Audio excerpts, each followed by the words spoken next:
So we're going to move into chapter 7 now, series parallel circuits. So with series parallel circuits, we are actually combining what we've learned with series and with parallel. And we're going to use all of the tools that, that we've put together so far to come up with, checking my microphone here, come up with ways of doing analysis on these circuits and helping us reduce the circuits down to a reasonable set of parameters for analysis. So we're going to look at the relationships, we're going to do some analysis, we're going to determine a little bit of loading effects, look at ladders, look at Wheatstone, and just a quick breeze through troubleshooting. So terms that you need to get used to, something called a load, normally put on the output. A bleeder circuit. A bleeder circuit is a circuit that allows an additional pathway for current out of a circuit. Wheatstones, balanced bridge, and unbalanced bridge. So we're going to look at all these things. So what we're going to do now is you're going to start seeing the arrangement change such that we have a series component and a parallel component that's in series with the series component. So a series parallel circuit consists of combinations of both series and parallel paths. So you can see we have R1 in the first series leg, and then we have R2 and R3 in series with R1, but they are on a parallel leg. So you can see the boxed area here on R1, R2, and R3.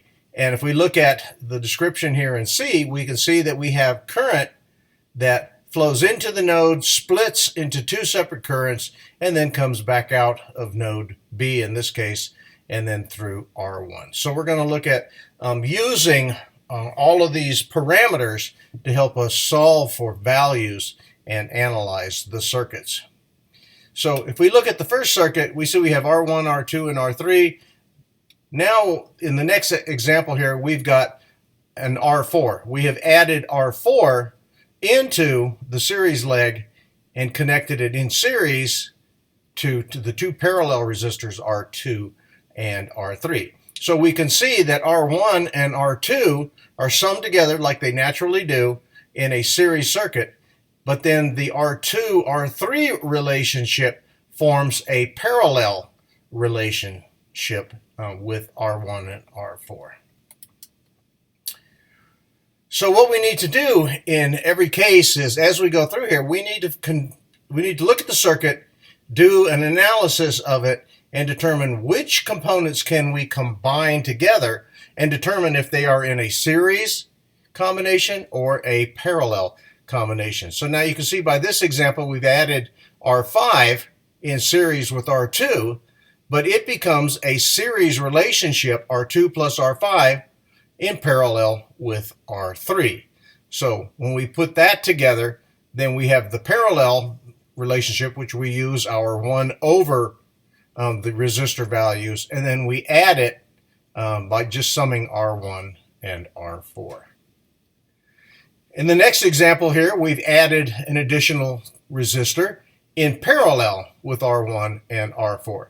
So now we have a parallel component with R1, R4, and R6 with R1 and R4 in series to our series parallel relationship R2 and R5 in series in parallel with R3. So in every case, what we're going to do here is we're going to look how to create a step process here to simplify the circuit, a circuit that may look very complicated. How can we simplify it and turn it into a simple parallel series from a series parallel relationship? So you can see here that we can look at the circuit and say, okay, I have R1 and I'm going to add it to R2 and R3, but R2 and R3 are in parallel.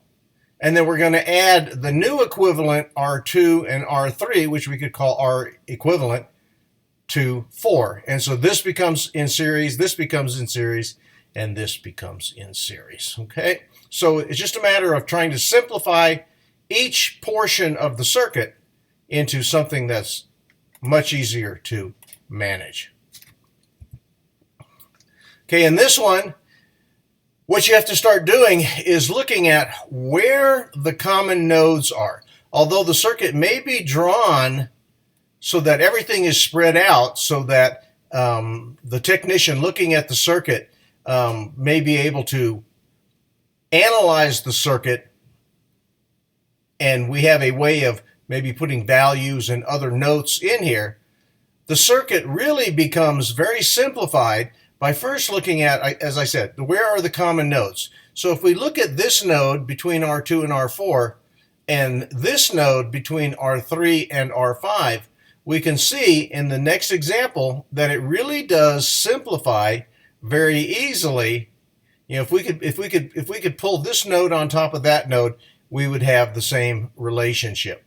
Okay, we can see here that V source, the negative side of V source, is right here between R5 and R4. So there's R5 and R4. There's the negative side. The positive side here we can see is connected to R1. You can see it right there. And then the other side of R1 is connected at a node tying R2 and R3 together. So this helps us to see what the circuit looks like for analysis purposes, for series parallel analysis purposes. So as we start to write the relationship, then we have R1. R1 is in series with the parallel branch R2 and R3, and it becomes in series with the parallel branch R4 and R5. So all of this expression could become R total or R equivalent, however you label them. So let's look at an example here. We're going to describe the series parallel combination then between the points A and D, where a source could be connected. We could have a source there. But in this case, what we're going to do is something called looking into the circuit. We're going to look into these two ports, A and D, and try to characterize the circuit as one total resistance. So they recommend between points B, nodes B and D, and C rather, points B and C, there are two parallel paths. Okay, so we've got this parallel path with R2 and R3, and we've got a parallel path here with R4 and R5. So the lower path consists of R4, and the upper path consists of R2 and R3. So you can see we've got this parallel, this series in parallel. This parallel combination then is in series with R5. So if we could take this and stretch it out around the circuit here by moving R5 up here where the C is, you could see very quickly that R5 is in series with this parallel branch. So R2, 3, 4, and 5, the combination is in parallel with R6. Okay, again, if you look at point B here and this node down here, if we were to pinch them together, if we were to draw them together into one point, we could see then that we have the combination then of R6 and then the rest of the resistors in parallel. So resistor R1 then becomes in series with the entire combination and is stated by the following expression. So when we write it out in shorthand notation, we have R1 plus R6, which is in parallel with R4 and 5. R4 and 5 is in parallel with R2 and 3. So R2 and 3, R4 and 5 form a parallel branch that's in parallel with 6 added to R1. So look at this delta configuration. In this delta configuration, what we do is we pick a point here and start deciding how we want to combine our resistors. So let's look at point A. So we're going to describe the total resistance at each of the points. So from A to B, we have R1 in parallel with the series combination R2 and R3. From A to C, R3 is in parallel with the series combinations R1 and R2. And from B to C, from here to here, we have R2 in parallel with R1 and R3. So depending on what the problem asks you, and the best and easiest way to boil it down will determine which resistors you look at in parallel and in series. Okay, so in this section here, we're going to start doing some analysis and determining the relationships. In this case, we're given a board, a PC board, and with the traces on here, you can see pretty well, which sections are in series and which in parallel. You can see that along this side, R3, 5, and 6 really form one node or one point.